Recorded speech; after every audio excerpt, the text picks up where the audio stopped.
안녕하세요. 오늘도 사연살롱을 찾아주셔서 감사합니다. 저는 50대 초반의 여성이에요. 저는 넉넉하지 못한 환경에서 자라서 고등학교 때부터 제가 돈을 벌면서 학교를 다녀야 했어요. 제 처음 일자리는 이모네 슈퍼마켓이었죠. 이모네 가게에서 물건을 정리하고 카운터를 보며 돈을 받아 문제집도 사고 샤프나 형광펜도 샀어요. 부모님이 능력이 안 되면 저라도 잘해야 한다는 생각에 저는 악착같이 공부를 했고 그 덕에 장학금을 받고 대학에 들어갈 수 있었어요. 대학 때도 제 생활은 아르바이트와 공부뿐이었어요. 그렇게 열심히 산 덕에 저는 그 어려운 시기에도 취직을 했고 짧은 시간에 팀장 자리까지 올라갔어요. 그리고 거래처에서 남편도 만났고요. 저도 열심히 살았지만 남편은 정말 누가 봐도 부지런하고 열심히 사는 사람이었어요. 저와 남편은 누구 도움 받지 말고 자기 힘으로 잘 살자는 마인드가 서로 통해서 계속 만나게 됐고 결혼도 하게 됐죠. 하지만 남편 집은 그래도 웬만큼 살았고 저희 집은 많이 기우는 편이어서 처음 인사하러 갔을 때부터 시부모님이 좋아하지는 않으셨어요. 시어머니는 처음 만난 저에게 대뜸 니네 집에서 우리 성훈이한테 빌붙으려고 하면 안 된다. 너도 잘 번다고 했으니까 니네 친정은 네가 책임져라. 라고 했고 남편은 바로 걱정 마요. 유준이네는 우리 형 같은 사람 없어요. 라며 말을 잘랐어요. 남편 형에 대해서는 처음 사귈 때부터 알고 있었어요. 남편이 솔직하게 털어놨거든요. 부모님이 너무 우리 큰아들 하면서 오냐오냐 키워서인지 형은 사법고시 좀 준비하다가 힘들다고 그만두고 그 다음부터는 무슨 사업한다고 했다가 빚지고 집에서 그 돈 갖고 지금까지도 계속되고 있어. 내가 벌어서 갚고 형 생활비까지 대줘야 될 때도 있었어. 난 그래서 형처럼 남한테 패기치면서 살고 싶지는 않아. 시어머니는 남편이 형 얘기를 꺼냈다며 속상해했죠. 그래도 큰아들 얘기가 안 좋게 나오는 건 싫었는지 시부모님은 더는 아무 말도 안 했어요. 저와 남편은 결혼식을 올리고 수도권에 조촐한 신혼집을 마련했어요. 그런데 신혼 초부터 아주버님이 너무 자주 오시더라고요. 처음에는 그러려니 했는데 나중에는 일주일에 사흘은 저희 집에서 묵더군요. 보다 못한 남편이 한마디 했어요. 형, 왜 자꾸 우리 집에서 먹고 자고 하는 거야? 우리 신혼인데 이건 아니지. 내가 지금 이쪽에 사업 벌려놓은 게 있어서 그래. 수익 나면 밥값 낼 테니까 걱정하지 마. 근데 너 결혼하더니 좀 변했다. 나 너 형이야. 니네 집에 좀 있었다고 이런 식으로 나오기야? 변하길 내가 뭘 변해. 결혼 전에도 형 이러는 거 싫어했어. 돈 안 줘도 되니까 좀 적당히 하라고. 라며 말다툼을 했고 저는 뭐라고 말할 수 없어서 가만히 있었어요. 그런데 다음날 회사로 시어머니 전화가 왔어요.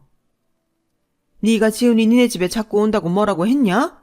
안 그러면 성훈이가 왜 지영한테 싫은 소리를 해? 네가 모르나 본데 지훈이는 우리 집안 기둥이다. 내가 얼마나 귀하게 키웠는데 네가 뭐라고 내 자식을 홀대를 해?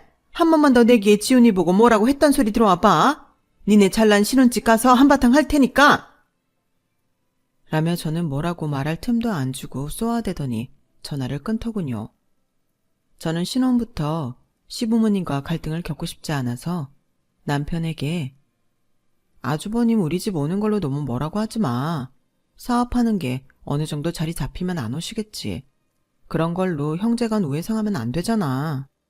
사업은 무슨 결과 나와보면 알겠지만 뭔지 몰라도 하다가 중간에 그만두지 않으면 다행이야. 라며 질렸다는 표정을 지었어요. 하긴 그동안 돈만 많이 날렸다니 그럴 수 있겠다 싶었어요. 저는 아주버님이 뭔가 하려고 노력하는 거라고 좋게 생각하려고 했죠. 그런데 정말 남편 말대로 얼마 안 가서 가성비가 나쁘다더니 생각보다 수익률이 안 좋다느니 하더니 사업에서 손을 뗀다는 거였어요. 그리고는 투자하느라 빌린 돈이 있다며 남편한테 갚아달라는 거였어요. 설마 그렇게 당당하게 요구할 줄은 저도 몰랐어요. 남편은 돈이 없다고 거절했고 다음 날 시어머니가 저희 집에 찾아오셨더군요. 네가 왜 돈이 없어? 꼬박꼬박 월급 받아 사는 건 결혼 전이나 똑같은데 이제 와서 갑자기 돈 없다는 게 말이 돼? 엄마, 저 결혼했어요. 한 집안의 가장이에요. 그리고 앞으로 아이가 생겼을 때도 대비해야 되잖아요. 어떻게 통장에 한 푼 없이 살아요? 이제는 그렇게 못해요. 왜 통장에 한 푼도 없어? 니네 맞벌이잖아. 네 마누라가 지가 번 돈은 못 내놓겠다고 하니? 아니에요. 저희 생활비도 반반씩 내서 써요. 왜 아무 상관없는 유진이를 끌어들이세요? 결혼한 지 얼마나 됐다고 벌써부터 네 마누라 편만 드는 거야? 그런 거 아니면 형 돈부터 갚아. 네 형 저대로 실용불량자 만들 셈이야. 동생이 돼서 어떻게 그러냐? 내가 널 그렇게 키웠어? 라며 소리를 고래고래 지르는데 당해내지 못하겠더라고요. 저는 남편에게 형 돈을 마련해주자고 했어요. 솔직히 어머니 말씀도 일리는 있지. 형이 힘든데 동생이 모른 척할 수는 없잖아. 나도 아는데 평생 그러고 살다 보니까 이젠 화가 나서 그래. 이번이 마지막이라고 말씀드려. 이제는 정말 돈이 없다고. 그렇게 남편은 아주버님 돈을 갚았어요. 생각보다 액수가 많아서 제 적금도 하나 깨야 했죠. 제가 그때 그랬던 건 이렇게라도 하면 시댁에 인정받지 않을까? 그런 마음이 있어서였던 것 같아요. 하지만 저희 바람과 달리 시부모님은 저희한테 늘 쌀쌀 맞았어요. 시아버지는 시어머니보다 덜했지만 그래도 마찬가지였어요. 어릴 때는 아주버님이 항상 1등만 하고 대학도 좋은 데 가서 시부모님한테는 늘 착하고 자랑스러운 아들로 인식이 돼 있는 것 같았어요. 남편도 나름 잘했는데 형과 비교가 되니 늘 모자란다고 생각했나 봐요. 결혼도 저처럼 집안이 별 볼 일 없는 사람과 해서 더 실망하셨던 것 같더라고요. 그래도 내가 잘하면 되겠지라는 마음으로 시어머니가 시키는 대로 주말마다 시댁에 가서 일도 하고 손님 대접에 명절 제사상까지 정말 열심히 했어요. 그렇게 1년 반쯤 지났을 때 임신을 하게 됐어요. 남편과 친정은 축하해주면서 제 몸 걱정을 해줬지만 시부모님은 나 망가지는 애가 졌냐며 오히려 왜 이제 생겼냐는 반응이었어요. 그래도 시어머니는 사과를 사서 집에 오셨길래 웬일인가 했더니 애가 졌다고 핑계대고 게으름 부릴 생각하면 안 된다 라고만 하고 가시더군요. 너무 섭섭해서 혼자 하루 종일 울었어요. 제가 결혼해서 시댁에 할 만큼 했다고 생각했는데 여전히 냉정하게 구시니 진짜 속상하더라고요. 그리고 제가 아이를 낳을 때는 더 했어요. 병원에서 아이가 옆으로 누워있다고 제왕절개를 해야 한다고 했는데 시부모님은 끝까지 자연분만을 강요하셨어요. 이때는 시아버지까지 나서서 애들은 자연분만으로 낳아야 머리도 좋고 성격도 좋다더라. 어디서 지 좀 편하겠다고 애를 멍청이로 만들려고 하냐? 라는데 아무리 설명을 해도 통하지 않았어요. 남편은 무조건 제왕절개를 하라고 했죠. 부모님 말 신경 쓸 거 없어. 제왕절개로 나오면 아이 머리 나쁘다는 그런 말도 안 되는 얘기는 어디서 들었는지 원. 하지만 시어머니는 제가 아이를 낳을 때 의사한테 꼭 자연분만으로 낳아야 된다고 고집을 피웠어요. 보다 못한 의사가 어머니께서 아이 낳으세요. 자연분만 고집하면 아이도 산모도 위험할 수 있어요. 라고 했지만 시어머니는 잘못해서 내 귀한 손자 얼굴에 칼자국이라도 나면 어쩌려고 그래요. 제왕절개 했다가 애가 머리가 나쁘면 선생님이 책임질 거예요. 라고 우겼고 의사는 어이없어 했어요.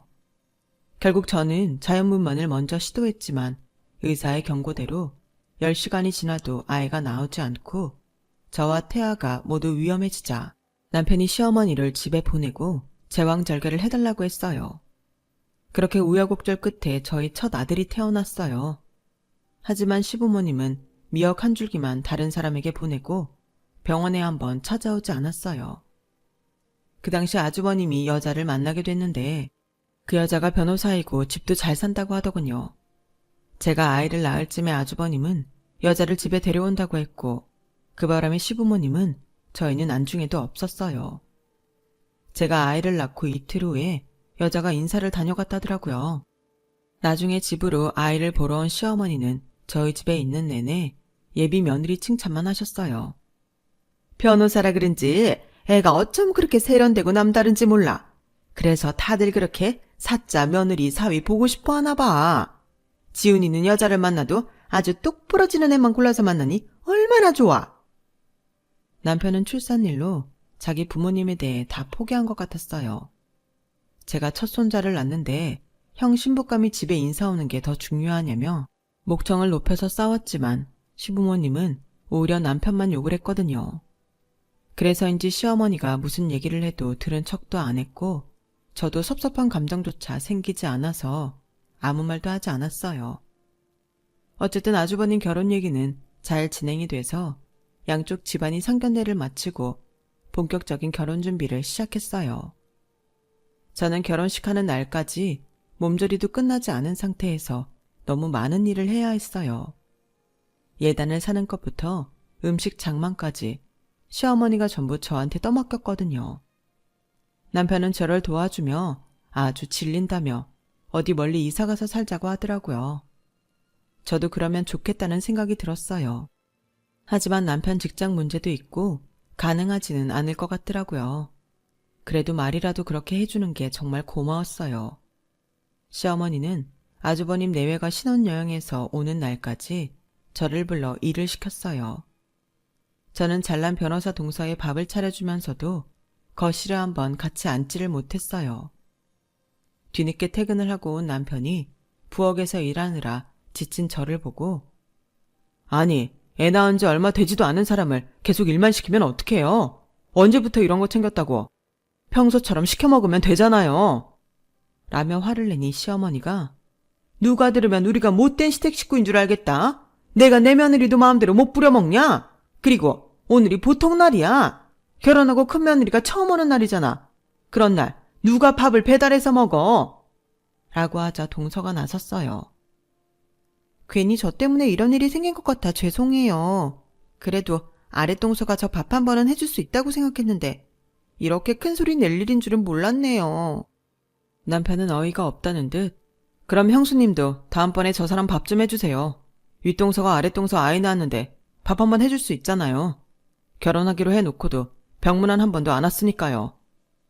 라고 하자 이번에는 아주버님이 너 어따 대고 큰 소리야. 뭐? 누구 밥을 해줘? 진영이가 왜 밥을 해? 라며 큰 소리를 냈고 시부모님과 아주버님이 남편을 막 몰아세우며 화를 내기 시작했어요. 저는 듣다 더는 못 참겠어서 부엌에서 나왔어요. 그만들 하세요. 대체 이 사람이 무슨 잘못을 했다고 이렇게 난린지 모르겠네요. 못할 말한 것도 아니잖아요. 저는 무슨 이 집 가정부라서 아이도 친정에 맡기고 이러고 있어요. 밥을 해주는 게 문제가 아니라 제 상황이 그렇잖아요. 제 남편이 아주버님 비청산 해준 게 얼마인데 그런 말도 못해요. 제가 좀 잘하면 남편이고 제 아이고 인정해주겠지 했는데 전혀 그럴 것 같지도 않네요. 여보, 집에 가자. 라며 나서자 남편도 저 진짜 이제 여기 발도 안 디딜 테니 그런 줄 아세요. 무슨 일 생겨도 저 부르지 마시라고요. 라고 하며 저를 따라 시댁을 나왔어요. 그 뒤로 저희는 정말 시댁과 대면대면하며 지냈어요. 가끔 시어머니가 저한테 전화해서 음식하는 걸 부탁했지만 사람 쓰시라고 돈만 보내드리고 잘 가지 않았어요. 남편은 그 사이 다른 회사를 알아보고 있었어요.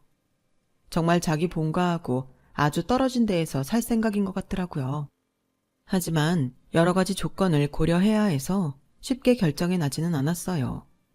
그러는 사이에 윗동서가 임신을 했고 아이를 낳을 때가 됐어요. 산부인과에 입원을 했다길래 남편과 저는 태어나는 애가 무슨 죄가 있냐고 병원에 가보기로 했죠. 저희가 가니 아이는 벌써 태어나서 신생아실에 있더라고요. 시어머니는 동서 옆에 딱 붙어 앉으셔서 네 말대로 제왕절개하니 너도 고생 안 하고 아이도 편하게 잘 태어나고 정말 잘한 것 같다. 라고 했고 동서는 어머니 제왕절개도 아파요. 라는데 남편이 완전 폭발했어요. 제가 그동안은 화를 내고도 마음에 죄책감이 있었는데 이제 그런 것도 없어요. 엄마, 이 사람 애 낳을 때 어떻게 하셨어요? 의사가 제왕절개 해야 된다고 그랬는데도 엄마 아빠 다 자연분만 우겼잖아요. 그런데 형수는요. 제왕절개 하겠다고 하니까 그냥 허락해요. 어떻게 그럴 수가 있어요? 그러자 동서가 어이없는 얼굴로 아니 서방님, 아이는 제가 낳는 건데 무슨 허락을 받아요? 라고 했고 시어머니는 옆에서 얘랑 네 마누라랑 같니? 어떻게 비교를 해도 그렇게 해? 얘는 변호사야 변호사. 엄마가 변호사인데 애가 어떻게 태어나도 똑똑하지? 남편은 제 손목을 잡고 돌아섰어요. 내가 잘못 생각했어. 진짜 다시는 오지 말자. 정말 2번 다시 보고 살지 말자. 저도 억울하고 속이 상했지만 남편의 어금니를 꽉 깨물며 눈시울을 붉히는데 남편도 너무 불쌍했어요. 그러더니 남편은 정말 얼마 안 돼서 회사를 옮겼고 아예 해외 파견 신청을 냈어요. 들어간 지 얼마 안 된 회사라서 해외 근무가 안 될 줄 알았는데 남편의 그 전 회사 실적들이 인정을 받아서 저희 가족은 서유럽으로 가게 됐어요. 남편은 아주 작정을 했는지 시댁 아무에게도 우리가 떠나는 걸 알리지 않았어요. 저희 가족은 외국에서 살면서 처음으로 마음 편하고 여유 있는 생활을 하게 됐어요. 저는 2년 후 그곳에서 둘째 딸을 낳았어요. 아들은 현지 유치원을 보냈는데 아이들과 곧잘 어울렸어요. 저는 둘째가 조금 큰 다음 정식 요리 스쿨을 다니면서 자격증을 땄어요. 틈틈이 집에서 현지 언어 공부를 하고 언어 자격 시험을 봤던 게 많은 도움이 됐어요. 남편은 한국에 들어가지 않고 또 다른 나라로 가자고 했고 저는 원하는 대로 하라고 했어요. 남편도 집에서 부모에게 강요받던 생활에서 풀려나니 자유로운 게 눈에 보였거든요. 그렇게 저희는 적지 않은 시간을 해외에서 보냈어요. 한국에 와서 저희는 수도권 외곽에 살게 됐고 친정과는 왕래를 했지만 시댁과는 아무 연락을 하지 않고 지냈어요. 가끔씩 저라도 다시 연락을 해야 되는 거 아닌가 했다가도 아이를 출산할 때 겪은 일이 떠오르면 몸서리가 쳐져서 그만뒀어요. 저는 외국에서 같이 요리 공부를 한 사람과 파스타 가게를 열었어요. 레스토랑은 젊은 사람들 입소문을 타면서 잘 되기 시작했고 아들은 미국에 있는 좋은 대학 법학과에 합격을 하게 됐어요. 남편 회사의 법무팀에 있는 국제 변호사가 특별히 잘 봐줘서 미국 대학에 추천서를 써줬거든요. 딸도 공부를 잘했는데 한국에 있는 대학을 가겠다고 했어요. 아들이 미국에 나갈 준비를 하느라 바쁜 어느 날 딸이 학교에 와서 그러더라고요. 엄마, 우리 모르는 친척 있어? 학교에서 어떤 애가 나보고 자기 사촌이래. 저는 가슴이 철렁했어요. 그래? 아빠 형이 있으니까 그럴 수도 있는데 걔는 그걸 어떻게 알았대? 오빠가 이번에 미국 대학도 붙고 학교에서 유명해졌잖아. 내가 오빠 동생인 거 알고 와서 말해주는 거라던데? 근데 걔가 진짜 사촌이면 나는 좀 별론데? 라더니 더 이상 말을 안 하더군요.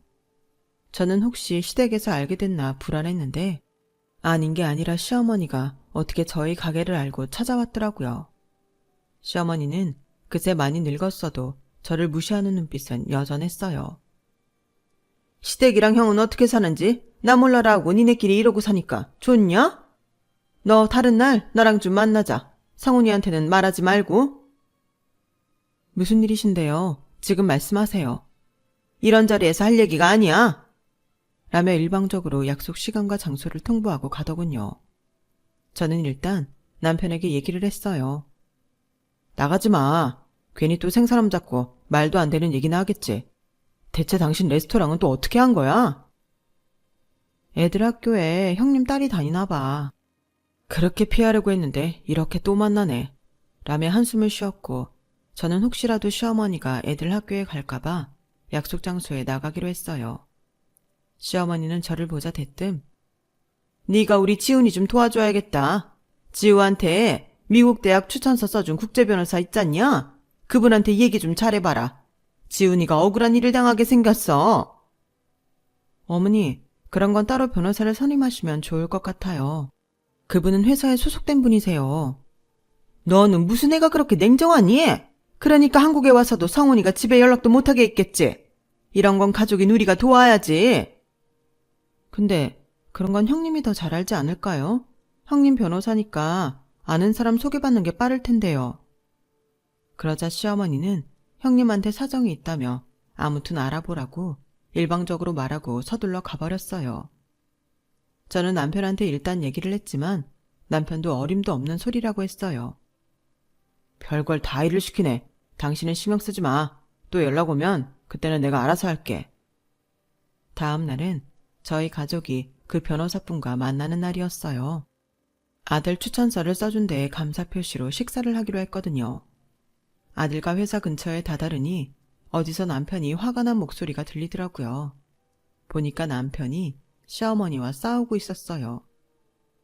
너무한다고 생각하지 않아요? 우리 지우한테 축하한다는 말 한마디 없이 변호사부터 소개해내라뇨. 지금 그게 중요하니? 네 형이 어렵게 됐는데. 그럼 형수 보고 변호를 하라고 하든지 아니면 변호사 소개시켜달라고 하세요. 그런데 때마침 변호사님이 저희를 알아보고 오셨어요. 김 부장, 얼른 자리 옮기지. 조금 있으면 사람들 붐빌 텐데. 하다가 시어머니와 눈이 마주쳤어요. 그러자 시어머니는 놀라서 저한테 혹시 지우 추천서 써줬다는 변호사가 저 사람 맞냐? 네, 맞아요. 저분 아세요? 라고 하자 시어머니는 변호사 앞에 고개를 숙이면서 아우, 변호사님 이렇게 다시 뵙네요. 성훈이가 제 둘째 아들이에요. 지훈이가 얘 형이죠. 저희 둘째 봐서라도 지훈이 좀 잘 봐주세요. 저희가 잘못했습니다.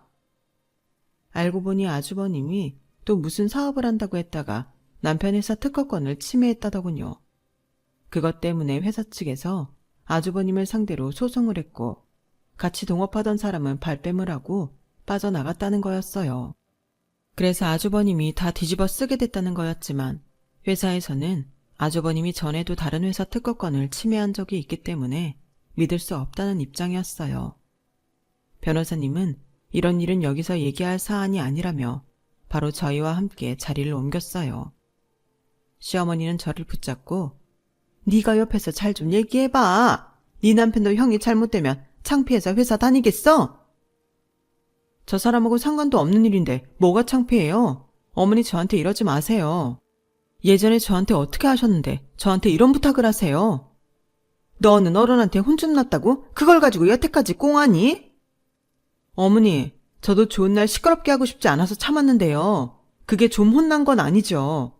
저한테는 의사가 위험하다고 했는데도 자연분만 고집 부리시고 지우 낳고 얼마 안 됐는데 형님 온다고 음식 다 만들게 하시고 그런데 형님한테는 제왕절개하는 거 아무 말씀도 안 하셨잖아요. 라는데 앞서가던 변호사님과 남편이 돌아서서 제 이야기를 듣고 있더군요. 변호사님은 시어머니에게 그만 돌아가시는 게 좋겠습니다. 라고 냉정하게 말씀하셨고 그제야 시어머니는 자리를 떠났어요. 나중에 딸한테 얘기를 들으니 형님은 벌써 이혼하고 다른 남자와 결혼했다더군요. 아이는 아주버님과 시부모님과 살고 있는데 딸 얘기를 들으니 다른 학교에서 말썽이 있어서 1년을 쉬었다가 애들이 다니는 학교로 전학을 왔다고 해요.